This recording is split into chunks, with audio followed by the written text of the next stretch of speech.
वज़ीर-ए-आज़म इमरान खान के महंगाई में कमी और माशी बहाली के दावों पर अवाम भरोसा करने को तैयार नहीं।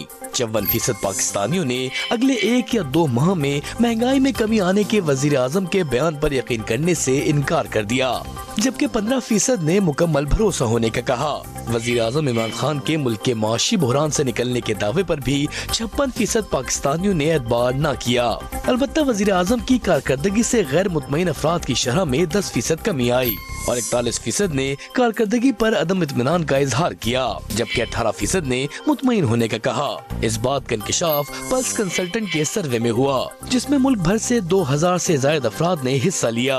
सर्वे में 54% पाकिस्तानियों ने वज़ीर-ए-आज़म इमरान खान और उनकी काबीना के 1 या 2 माह में महंगाई में कमी होने के दावे पर भरोसा न होने का कहा। 15% ने बहुत ज्यादा यकीन होने, जबकि 28% ने किसी हद तक यकीन होने का कहा। 3% ने इस सवाल का कोई जवाब नहीं दिया। मुल्क के माशी मुश्किलात से निकलने के दावे पर भी हर 10 में से 6 यानी 56% पाकिस्तानियों ने यकीन न किया। अलबत्ता 29% ने किसी हद तक यकीन होने और 13% ने बहुत ज्यादा यकीन होने का कहा। वज़ीर-ए-आज़म इमरान खान की गुज़िश्ता 3 माह की कारकर्दगी से गैर मुतमईन अफराद की शरह में अलबत्ता 10% कमी आई, लेकिन कारकर्दगी पर दरमियाना मौक़िफ़ रखने वाले अफराद की शरह में 10% इजाफा हुआ है।